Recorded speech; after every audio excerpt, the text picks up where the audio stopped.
Hello, hello, and welcome to Roots and Branches Adoption Stories. I'm Janet Monroe.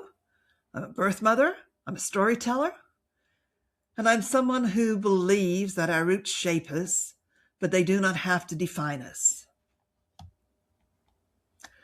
Today's episode is not an easy listen. It's not a comfortable story. It is not wrapped in a neat bow. It is a story about what happens when the very people who are supposed to protect a child become the source of fear. It's a story about what happens when rescue does not feel like rescue and when home does not feel like home. Our guest today lived a childhood marked by abuse, by removal, by foster care, and by adoption that brought more pain instead of healing. At just 16 years old, she believed the only way to escape her suffering was death by fire. She set her bedroom on fire. Imagine that level of desperation. Imagine feeling so trapped, so alone, that destruction felt like freedom. She was sent to juvenile detention. She spent a while in solitary confinement. And in a heartbreaking twist of reality, she felt safer there than she ever had in her own home. But this is not only a story about trauma. This is a story about survival, about courage, about a young woman who refused to let her past write the ending of her life. Today she is educated, she is respected, she is being invited to sit at decision-making tables, working with leaders and policymakers to improve the very system that once failed her. She is using her voice so that other children might never feel as alone as she once did. This is the bad, this is the ugly, and this is also the good. Please join me as we listen with open hearts to the powerful story of Sam Moore.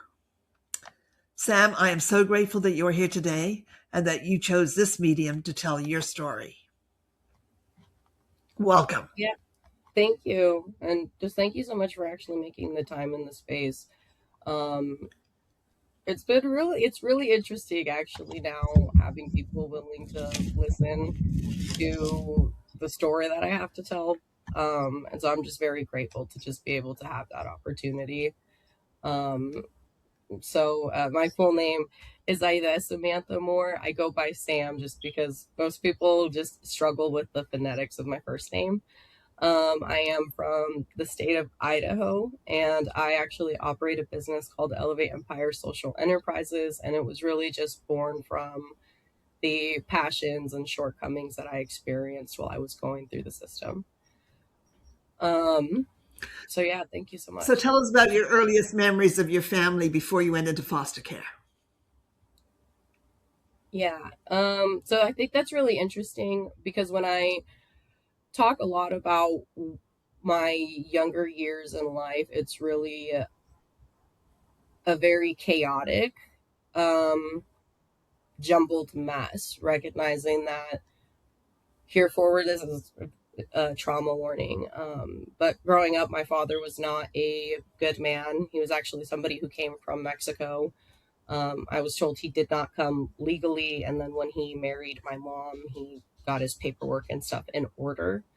And so it was a situation where he preyed on the fact that my mom was a single mom with two kids. And a lot of people think that when predators target a family or they target a person, that they're evil or cruel straight from the bat. But it's oftentimes a very calculated, coordinated deception of what love looks like. And it's at first it could look like this person, truly they seem to value you. Maybe they help you with bills, or they seem to be very respectable and within the community because they're a business owner, or they come from families that have substantial businesses and stuff like that. Um, and so it took a few years for the abusive dynamics to really kick in, from it being like the beginning of like the domestic violence cycle of control and then taking away privileges, financial control, hitting, yelling, screaming, those kinds of things. And so a lot of what I remember is really chaotic because it's one in the frame of like a 4 year old, 3, 4 year olds who can't really understand and cognitively like process all of the things that are going on within the context of what's going on. Um, and so it really shapes how you perceive just dynamics of like how moms and dads should treat each other, how siblings should be. And so it was really an abusive environment. There were times where I actually remember my dad dragging my mom while she was pregnant. And so um, for me, like when I think about being a younger kid, it's not necessarily the same happy memories. Like I have happy memories of being that young. And it's really weird because even though my father was a terrible human being who did terrible, terrible things, I think I remember positive memories, but it's really hard to put it in the context of who I am now as an almost 30-year-old woman. You said that you were about 4 when you first went into foster care, and that was you have an older brother, older sister, and then yourself and 2 younger brothers. Yeah, so at the time I had one younger brother, and then the youngest brother in my family was like he wasn't born yet. My mom was pregnant with him when we had entered care into the first time. So it was there's just the four of us. And with that, it's this is the story that I was told based off of like just other people who have either claimed to be there or different caseworkers who called and claimed they verified the story with different state agencies. But that my I don't really know what had happened and what had set my dad off, but that he had gotten really upset with my older sister and he was drowning her in our bathtub. And my older brother, it was around Christmas time, and um, my older brother tried to get him off of her and he couldn't. He was like 12, 13, maybe 15, something like that. Um, and he did the only thing really he could do at that point was grab me and my younger brother and run to our neighbors and pound on the door and hope that the police could come in time and that my sister would not be dead by the time that they had found, like by the time that they were able to arrive. Um, so I don't really know a lot of what happened in between that. Like I think I remember being separated and taken away. And I know I was in different like homes than my brother and my older brother and sister. Because in Arizona they do more of group home type settings at the time. Like this was like early 2000s. And so uh, um,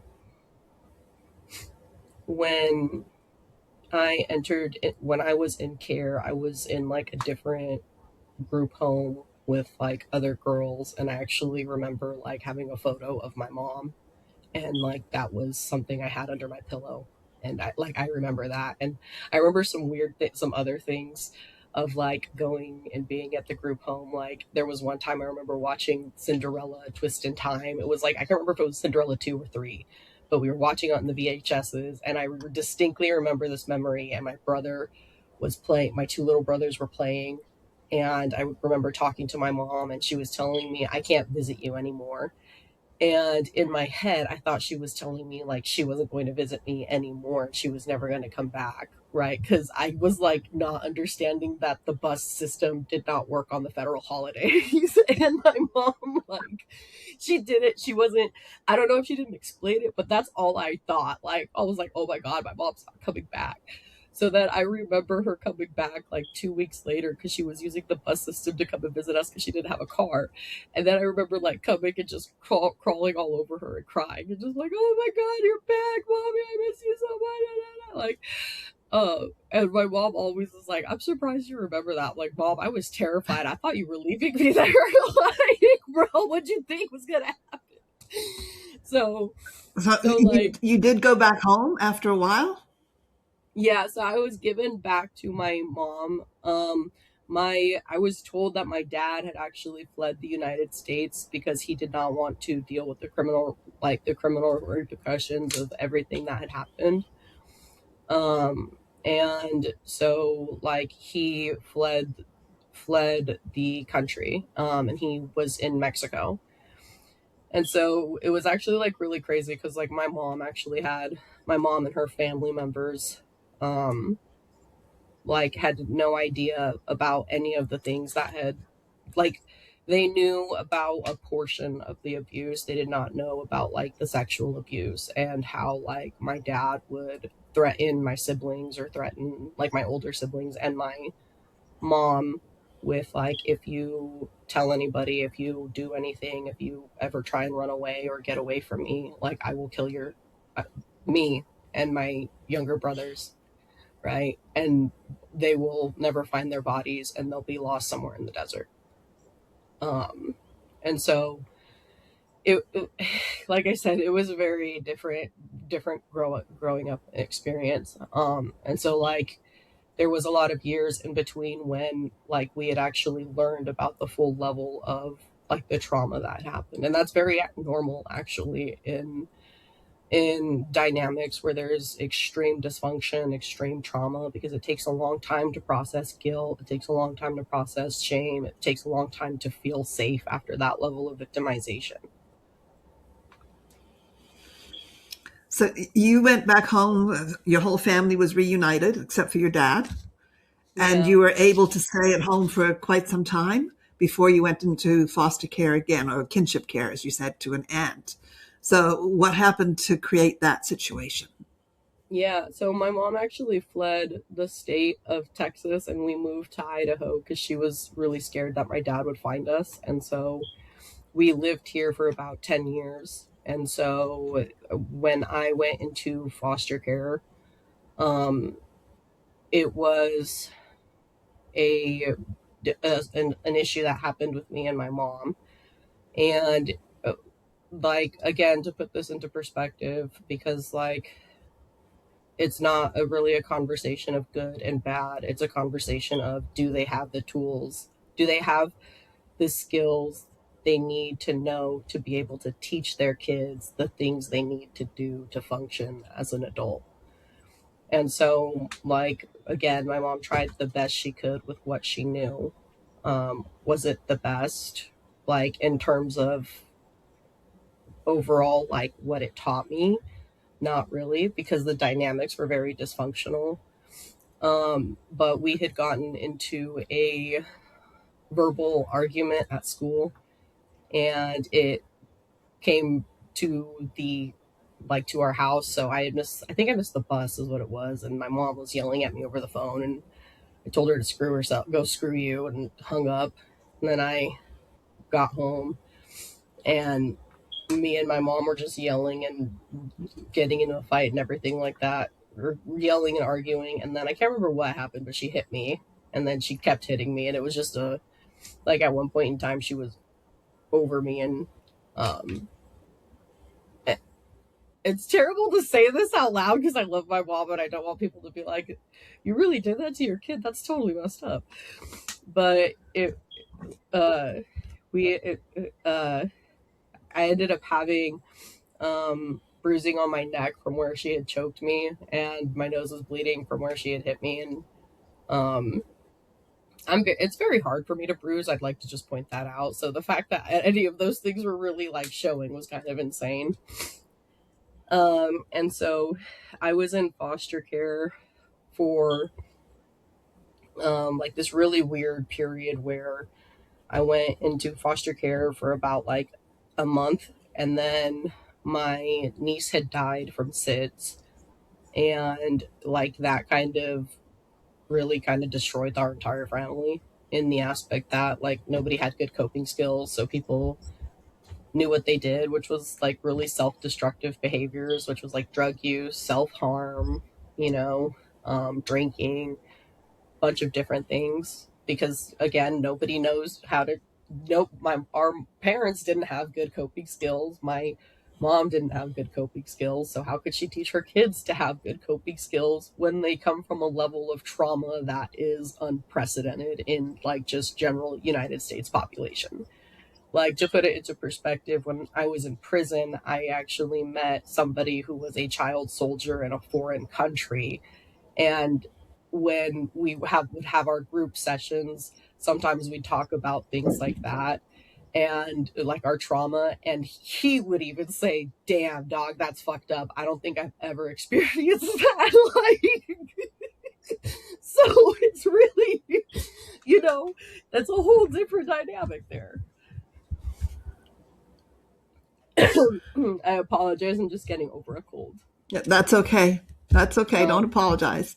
So and you so went to live with an aunt, and that's the aunt that whose baby had died? no, so my sister's child had died, my niece.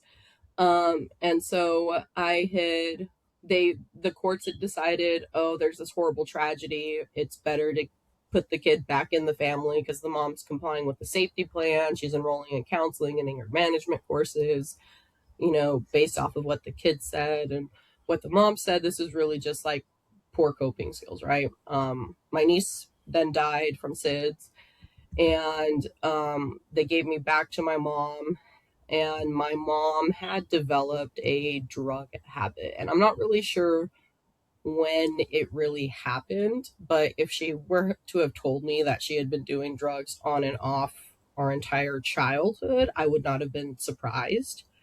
A lot of people don't know this, but like people take certain stimulants like heroin or meth to stay up because they have to work. Like, so for if you actually look at a statistical analysis of Idaho's prison system, we incarcerate more single moms for prison or for drugs possession than any other charge per capita. And so if you look at the actual um, data and story behind it, it's really related to poverty. And so, and I'm not saying like that's a justification or an excuse or anything else like that, but it, like when you really put it in the context of like, here was a woman who had 5 kids, who fell in love with a terrible man who victimized their children, right? Couldn't, and now has like no capacity to have like a good picker, and she's now struggling to raise 5 children in this in a really messed up economy, right? Going through the 2008 housing recession, everything else like that, you know. So it to put it into context of those things, like as a person growing up from like poverty, like growing up on food stamps, growing up on, like, thank God for Medicaid. I grew up in a time before there was Medicaid and then after there was Medicaid. um so it's really crazy to think about stuff like that, like now as an adult. But so I ended up going with my mom, and she lost her job. She couldn't afford where she was living at, and so they had let me live with my aunt, who went through a special process called a kinship process, where she was related by blood. So they put me in a placement with her, contingent on her taking foster care licensing classes and doing the whole process to get vetted by the state. Um, to make a long story short, she wasn't following the rules. Um, and I was removed from her custody. And during this time, or so before I was removed from her custody, when I was like living with her during this time, my mom was actually, my mom had my 2 younger brothers, and they would be going from like different uh just different places. I don't really want to say too much because like there's a difference between my story and where my story intersects with like my siblings' trauma, and it's not okay to be like, bro, why the fuck would you tell that to people on national, like on any kind of context without like my explicit written permission? Like I just don't think that's fair.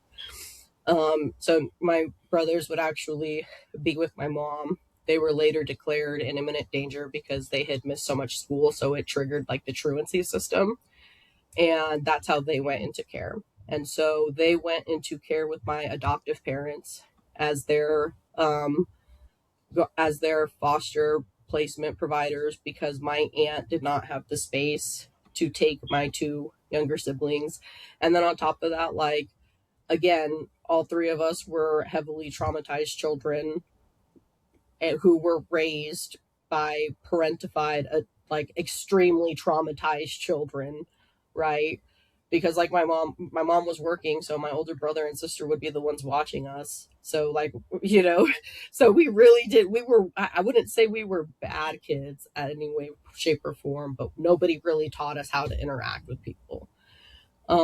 So we were really just like, if you made us mad, we would punch you because that was literally like what we would see. Like I would grow up watching fistfights between different family members at different events and stuff like that, and that's just kind of how things operated within our family. Um, and so it's kind of funny talking about family reunions, like or other things like that growing up. um, but anyway, so I was placed with my adoptive parents, um, or the parents who would later be my adoptive parents when I was like 15, 14, 15, something like that. And then I was adopted by them. And then within that year, like a year after being adopted, I had tried to commit suicide. And like just throwing this out there, like I set my bedroom on fire, I committed a crime. And even with there being like elements of coercion or manipulation or other things like that, I still did a very serious crime. Like I committed a very serious crime that could have harmed my siblings, that could have harmed other people.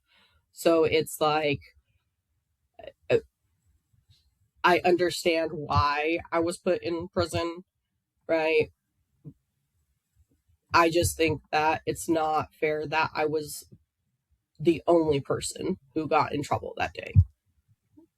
Because I wasn't the only one who broke the law. I was just the only one who went to prison. So, um, so like during this year where I was adopted, my parents, like my adoptive mom, really like flipped from how she acted. So before we were adopted and while we were in foster care, it was like, "I love you, you're the best," da da da da da. And she would just be very attentive and very like do all of the things to make you feel like she was a trustworthy adult. And in the meantime, she would do things like to cause internal issues between me and my siblings. So, like, she would do things to cause us to fight with each other. So that way our bonds would be kind of separated to cause more dysfunction. So we would be more reliant on her as that, relationship thing. Um, and she would do that with like all of the foster kids. Um, and I don't really remember how this came about, but during this year that we were in foster care, I had found out that she had figured out a way to pass the federal background check system, like a loophole within the system itself. So if you run your name, it's tied to a specific first name, middle name, last name, and your social security number. So if it's Jacob John Smith, 1, 2, 3, 4, 5, 6, 7, 8, or whatever that is. Um, if you change your middle name and your last name and you have a driver's license that matches that, you can bypass the federal background check process so long as they don't have the actual fingerprints. in the system. So it's so for me, this is what I was told and what I read and what I understood from documents that were contained in a filing cabinet in their house that my adoptive brother broke into, and then we all were reading all of the paperwork and stuff in there because we were all nosy and that's what kids do. Like, we're like, oh, it's all locked up. um and so the files, some of the files in there had to do with my adoptive dad's divorce with his first wife Jody, and how he lost custody of his kids Craig and um Caitlin, or Connor and Caitlin, because Teresa, roughly 20 years ago in the state of Arizona, ironic enough, where that's where I was in foster care, that's where she committed these crimes. She was charged with some really serious child abuse charges, and the allegations are that she would put her kids in like an outside dog kennel in the at night and like pour water on them as like a form of discipline, and she would do other things. And that there are allegations where she would like emotionally and mentally abuse the kids to the point that they needed like psychiatric and help, and she would shop around to other doctors to try and find somebody who would diagnose them with bipolar or whatever, and then she would get a social security check off of them. And that Okay, so this is what she did. how many children were in her care when you were there? So when I was there, it was me, my two younger siblings. There was Connor, which is my adoptive dad's son. Uh, we had a sibling set of three. So I think there was a total of 9 kids at one point in time. And like there was actually a point in time where I was sleeping on the couch in the living room, because like I had came home from school after school one day, and my adoptive mom was like, "How much do you love me?" And I'm like, weird question, but I love you if that's what you're asking. What's going on?" And she was like, "Well, there's a sibling set that's going to be split up if we can't find room and accommodation for them. Are you okay with sleeping on the couch so that way they can stay together?" And I'm like, "Hell yeah, like I don't have a problem. They could stay in my room, like no problem, because we had bunk bed. We would just need to move another bed in there anyways." I was like, I could just make space. And my adoptive mom was like, "Yeah, we could just just toss everything in like the box, in like this trundle box thing that I won, and like wrap it up really good and put it in the crawl space, like if we need extra space, because I had a crap ton of stuff." Um, and so the um the like I would sleep on the couch, and then it was funny because our grandma Alice actually like would be really upset with Teresa about the fact that she, like, I didn't feel like it was manipulation, because even if she didn't preface it with "did you love me," like if I knew that there was a sibling set that was going to be split up, I would have said yes, because I know what it feels like to be like the older sibling to two little siblings that you now have to take care of and not knowing if they're okay. And so like they actually got into a really big argument, and my grandma Alice was like, that was very manipulative and that was not okay. Like you can't say that you're going to give her stability and then ask her to give up her bed for other kids that you didn't like you don't have a legal responsibility to take care of. It's optional to take care of them, kind of thing. um and so it was really, yeah, it was a really crazy dynamic in my adoptive parents' home. And so at one point in time, I don't really remember what had set it off. But I had become really depressed, and I think it was just realizing like I didn't have the vocabulary, the knowledge, the education that I have now to articulate like what is gaslighting, to say what is coercion, what is manipulation, and to clearly outline like all of the elements, all of the actions, right? I'm just the 15-year-old kid who has like zero coping skills, who has the emotional intelligence of a rock, who trusted these people to convince my mom to terminate the rights to her three kids because I believed that they were going to take care of us. And so like I for me it's just like looking back on all of these things is really just it's crazy to think about. I'm sorry, I lost my train of thought. What were we just talking about? It's okay. It's okay. Um, what led you to committing your crime? What Yeah, got you so depressed that it was I put you think in that space? I had been sexually harassed by my adoptive brother, and I don't know if it was him. I don't know if it was the medication I was taking. I don't know if it was somebody else, but I would like, I couldn't eat because I felt like somebody was drugging and like putting stuff in my food.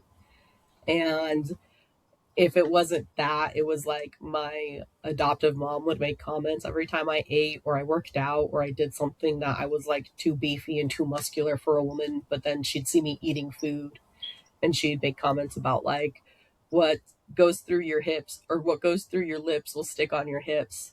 Um, yeah, no, she was a savage and she was like super overweight and all of this other stuff. So she was like, yeah, it was crazy.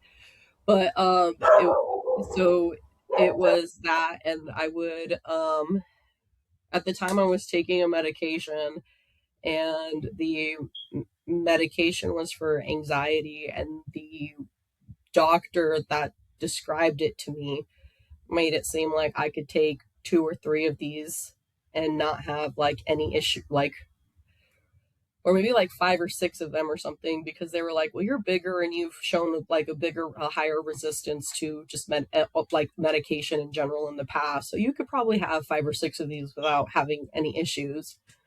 And so I'd be like, oh, okay, I'm a 15-year-old kid. I have anxiety. I'm going to get to listen to the doctor. Take six of these meds. And I can't remember what the name of the medication was, but it would like make, if you took too much of it, it like caused your blood pressure to just drop and your body, like, you eventually fall asleep, but like your body feels like there's weights attached to it. It's a really different kind of drugged feeling. I don't know how to explain it really outside of if you have significant blood pressure problems, you understand what it's like to have a really chaotic tanking episode.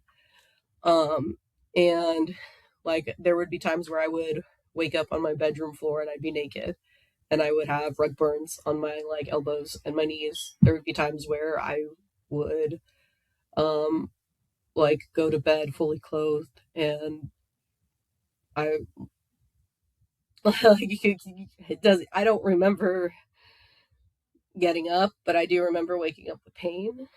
Um and like I said, I don't know who it was, but I know at one point in time somebody actually had gone into my room and they had choked me while I was sleeping. And I remember waking up and I had a knife in my bedroom at the time because of that. And because I knew some weird stuff was going on. But like when I would tell my adoptive mom, she would just be like, it's in your head, da da da da da. You're just traumatized and you have problems. Um, and uh, when this person was choking me, I don't know who it was. I um like I remember putting my hand to the knife and my pillow, and the first thing I thought of was like, I don't know how many people are in the house. I don't know if they're near my brothers or not. I don't know what they're going to do. So maybe it's better if I let them just choke me and let them do what they're going to do. And then maybe my brothers are going to be safe. Like that was like the only thought in my head, really. And I just remember them choking and like shaking me, and my neck started just popping really insane because I just have a bunch of neck problems in general. And there was laughing, and I swear to God, I heard there being pictures taken, and then they left, and and I just had to go back to bed, right? Because I couldn't wake up and pretend like that. You know what I mean? If I followed them, they would know I was up or whatever, and that puts us in immediate safety danger risk because I don't know how long it'll take the cops to respond, right? Um, and so I remember waking up the next day and I had bruises on my neck. And when I had told my adoptive mom about it, she's like, "Oh, you must have just done that in your sleep. You know, sometimes people do things like that." And I didn't, like, to this day, I still don't know who did that, but I know that that really did happen. Like, you don't, you don't forget an experience like that, the thinking that some you're going to die that night, right? And so like I would have other crazy incidents like that. Like I'd have like my underwear missing from my drawers. I would have like small dead animals come up in my dresser, like mice and stuff. And like I for the longest time I thought it was my adoptive brother and maybe it wasn't him, but it wouldn't shock me if it was him because he was kind of like he was deranged, but because he had to live with my adoptive mom for so long, I don't like blame him for being the way that he is. Um and so it's like I I remember, I don't know what it was. I just that night when everything was happening, I remember sleeping and waking up, and I decided to um no, at the time actually I was sexually active and I had gotten a positive pregnancy test. That's what it was. And that's what it had set me off. Um and I was too scared to tell my adoptive parents and I didn't know what to do because I didn't want to be like the rest of my family and the people who had gotten pregnant at 16 because it did not end up very well for them. And I just remember waking up from a nightmare and I don't really remember much of what it is. Sometimes like when I have nightmares, I can't, it's like cold sweats and fevers. That's like I don't remember what it is. It's just pure fear. Like that's all I can remember. Um but it I woke up and I was like, okay, this is the only thing that I could think of that's going to make everything better because like my adoptive mom had told us that like there wasn't like we didn't have any money. We didn't like there was because my adoptive dad was really sick and even now he's still really sick. He's actually like he I think the last update I heard from him was he was needing a double lung transplant. And so he had a lot of medical care and he was put on disability through work. And the I don't know if it was the insurance premiums, I don't know what it was, but when the state took out all of the foster kids because I had told them how depressed and everything I was, um, and all of this other stuff, they had um, uh, they lost out on a lot of the money that they were getting from like from the kids living there, and so I think that's really what caused a lot of the money problems in general. Um, and uh, was just the fact that they were reliant on the foster kids bringing in all of the additional income, I guess you could say. Um, but for us, it was really weird because or like at least for me it was weird because she would make comments like, oh, I wish somebody would burn my house down, stuff like that, because then we could get the insurance money and do all of these other things. And Like, I remember at one point in time, we actually were in a conversation in the garage where she was like, if you're going to kill yourself, then at least you should make sure that, like, it benefits everyone in the family and all of this other stuff. So we don't have to get stuck paying for all of the bills after you. And like, she didn't explicitly tell me to light the house on fire, but like, all of the other comments were like, oh, okay, got it. Like, I don't know how to explain it. And I use laugh a lot because that's the only way I can deal with uncomfortable situations in any form of context. It's a maladaptive coping skill. I recognize that now as an adult, but it's sometimes that's the only thing you can do is laugh or cry, and I choose to laugh because crying's uncomfortable.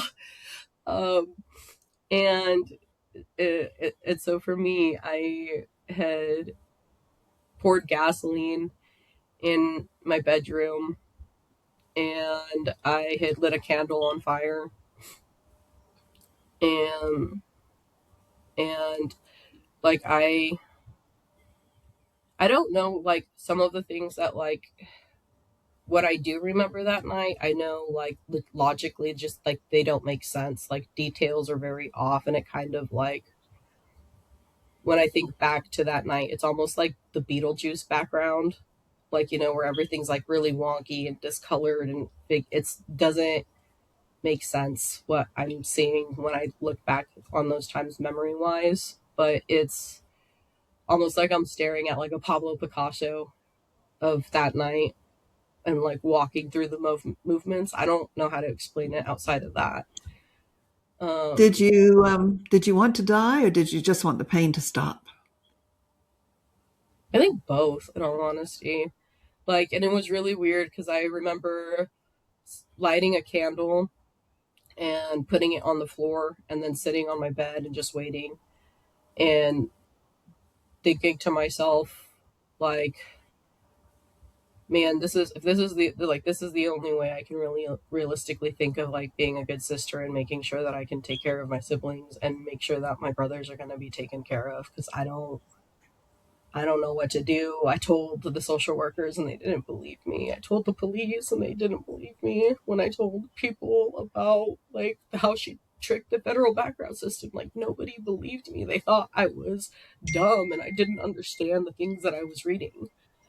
And so, like, it didn't matter who I told because nobody would do anything. Nobody even tried. Or at least that's what it felt like. And so, um, like, I just remember thinking, like, what's the point of trying and doing all of these things if, like, I have to still be here? If I can't leave because my brothers are here. And if they lose the house, then where are we gonna go? Because nobody's gonna want us. Um, and so when I was thinking through all of these things, and this is gonna sound like really corny and really cheesy, but as I was waiting for like the candle to ignite the fumes and the gas, I I heard God speak to me, and He said this was not the way. Um, and I don't know how to explain that. I did like the voice that I heard, the feeling that I feel like every now when I think back to that specific moment, I always feel like this general level of calm, like a level of peace I've never felt in my life. And it was, sorry, That's okay. um, a general level of peace that I have never felt at any point in time in my life. And so um, it was, I had all of these like things of like, I can just wait till the school semester starts. If I can wait it out a few more weeks, I can go to school. I can like I can figure this out. I can tell the school maybe they can help me. And like, worst case scenario, they put me in Intermountain because they think I was a psychopath. Like, that was what was literally going through my mind at that point in time. Um, and I went to blow down the like I went to blow out the candle, like I bent over and I blown it out, like, and that action actually ignited the gas fumes in the house. Um, and so like that were in the carpet because the candle wasn't that high up when I had blown on it. So had I lifted up just a little bit higher, or had I decided to spit on it, um, the fire never would have happened. Um, and so I remember my foot burning because of how I was standing, and then coming out, and um, and it was really weird because like my adoptive parents were laughing in the kitchen, laughing in the living room, saying that they know where the other lighter went, da da da da da da da. So they had already, like, they were up. My brother looked like he had just gotten up, and I don't know where my brother was at. Like I don't remember where they were at. Okay. And they saw the fire in my room, and then they left. And I don't remember how the gas tank got in the living room, but I remember seeing like Teresa grabbing the gas tank when I was leaving the house because I was the last one because nobody knew where my youngest brother was at. So I had ran into the house to go through his room to try and find him because like there was so much smoke we couldn't see anything. So I was like patting and trying to like kick and smack things to make sure like he wasn't in there. Um and then I crawled out of the window, and I tried going back in, and like I can't remember if it was my adoptive mom was like, if it was on the way all of us were leaving, or if it was on my way to go back in to find my brother Gabe, that I saw her doing that. But I just distinctly remember her grabbing it with her sleeve, like seeing her with the sleeve, and then that was it. Um, One of our dogs had died, and um,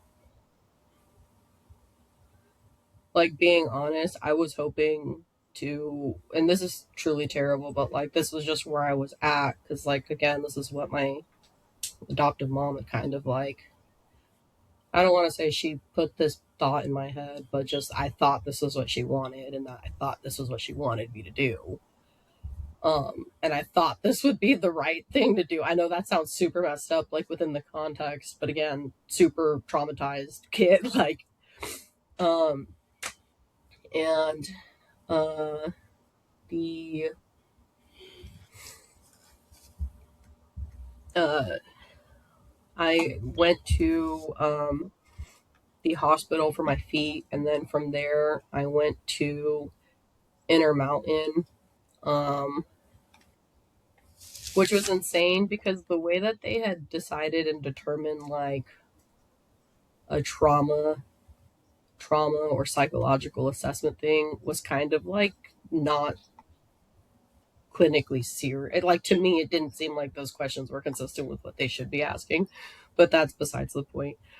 Um, Standards change, I guess, in 10 years, but the they had done an assessment and they put me in the um in Intermountain afterwards, or I was something along those lines. I can't quite remember honestly how it happened, but I ended up going to Intermountain. And then they put me in State Hospital South, and it was super weird because everybody, the clinicals team, everybody told me that I was going to be released back into foster care and that I was not going to be in trouble or anything like that.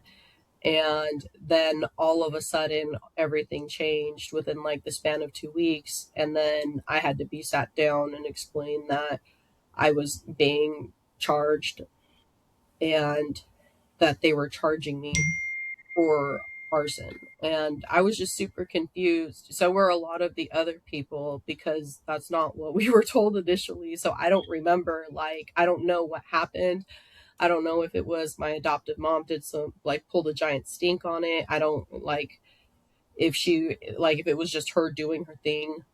Um, but I assume that if they didn't press criminal charges, she couldn't get insurance out of it. And I think that's kind of what was the driving, like, motivational force, assuming that it was her who did that, right? Assuming. Right. But, like, so when I went to the State Hospital South to the juvenile detention center, I was put in juvie, and there I went through the justice system. And I was tried and waived into the adult court system. And under federal regulations, there's this thing called the sight and sound separation. So they have to separate people who are charged as adults and adults from children. And if not, you get penalized with from the use of federal dollars. And so I'm pretty sure that was actually the reason why I was put in solitary confinement, but I'm not entirely sure if that was like all again related to the so when you go into detention, you take a bunch of like psychological assessments. We call them the Macy's here. And they tell people how like traumatized you are. And depending on how you rank on the scale, they'll put you in these watch rooms where there's a camera 24/7, camera access. There's a sticker for so they can't see you on the bathroom, but you're essentially monitored. And the uh, you're monitored. And for me, I'm not sure if it was like a combination of my charge, if it was a combination of like my family history, because my family's done a lot of not good things, um, or if it was a combination of um, like what my adopted mom was saying, in addition to, I don't know what exactly it was, but for me, I was put in solitary confinement for the first 3 to 4-ish months that I was in juvenile detention. um to the point that, like, um it was a complete, for me, for like the majority of the time, I want to say for like the first 2 3 months, it was like a complete and total solitary confinement. Like, the only time I was allowed out was when the staff would let me come and pick out books in the general populace room, and that was really about it. I don't really recall other times where I was taken out, unless like the staff were taking me out one on one to go and do like walk around or something like that.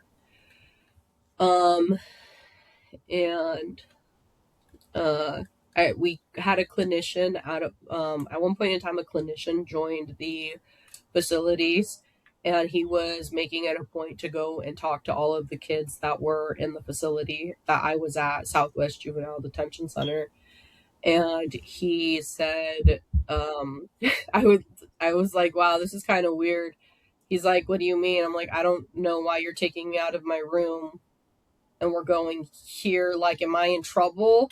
And he was like, why do you think you're in trouble? I'm like, I'm not allowed out of my cell. That's what they told me. Like, and so I had to explain to him that I was effectively in solitary confinement, despite the fact that at this point in time, I had done absolutely nothing from all of the time I was in Intermountain, the State Hospital South, anything to indicate that I was an extremely aggressive, abusive, combative person, anything like that. Anybody will tell you I am a joy. Like, I may be sarcastic, I may be a little bit of an ass, but I'm pretty much a joy to be around. And so it was really interesting because I was put in solitary, and he essentially was like, this is illegal. This is like really illegal. you're not going to be in solitary anymore like this. Like, we're going to figure something out. Like, I'm not going to let them do this to you. This is not okay. I want you to know that that what you've gone through is not okay. Um, and I don't know what he did. I assume he threatened with an attorney. Um, because like within the next couple of weeks, I was put on a phase out program where they let me do uh like different exercises and stuff like that with the other kids, so that way I could actually go to the general population within the detention center. Like, and well, like I wasn't even like, and to put it into perspective, like the cell that I was in was like probably slightly bigger than a like cell the size of like the disability cell, like bathrooms in the like in a Walmart or like an Albertsons, maybe a little bit bigger. But there's a big slab for you to like lay on and stuff like that, and there's like these fake mattresses. But for me, like I think the only time I really remember that I can recall where I was let out before that clinician intervened, it was to have rec time, and the only rec time option I got was to be put into a smaller room, and I was given like a pack of cards and I would play cards and that was my recreation time. And like if, and like I said, if the staff had like the time and the capacity to do one-on-ones, sometimes they'd let me out to go and do other things, but very seldomly would they. um I mean, outside all things considered, they were actually really nice people, so I get it. Like, sometimes policy's policy and you don't want to lose your job. Like, especially given like the economy, like I totally get that. But it was really different. And so when I had gone out to general population, I actually like I didn't talk to anyone. I didn't do anything because like I didn't know what was gonna get me like put back in solitary. So it was kind of very difficult. And then on top of that, like I was also like a really smart kid, but that didn't like translate to any kind of social skills. So like even though I was really funny and I had a lot of friends, I came across as like very condescending and arrogant, and it's not intentional, I promise. It's just how I am as a person, I guess. It was for And survival.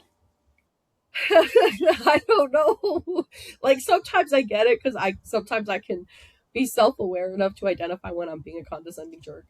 But other times I'm like, okay.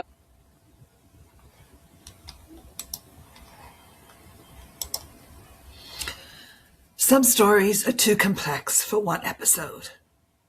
This is one of them. As we come to the end of this part of Sam's story, it's hard to even find the right words. Because what we've heard today is not just one experience. It's years of trauma layered on top of trauma. A childhood shaped by fear, by instability, by moments that no child should ever have to make sense of. We've heard about an abusive father, a mother doing everything she could to hold 5 children together without the tools or support she needed, and a system that stepped in but didn't always protect in the way it should have. And what becomes so clear is that this is not a simple story. This is not something that can be told in one sitting. And it's not something that should be rushed or shortened just to fit into a time frame. Because every piece matters.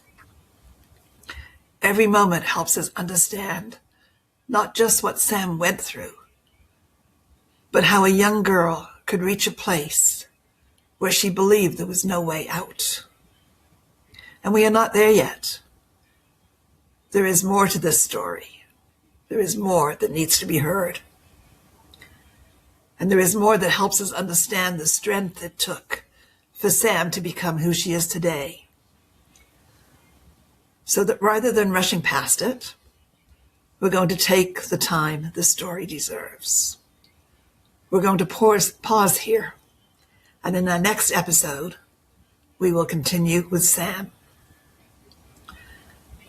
as we move deeper into what happened next and how she found a way forward through it all. I'm Janet Monroe, and this is Roots and Branches Adoption Stories on KFred Radio. Until next time.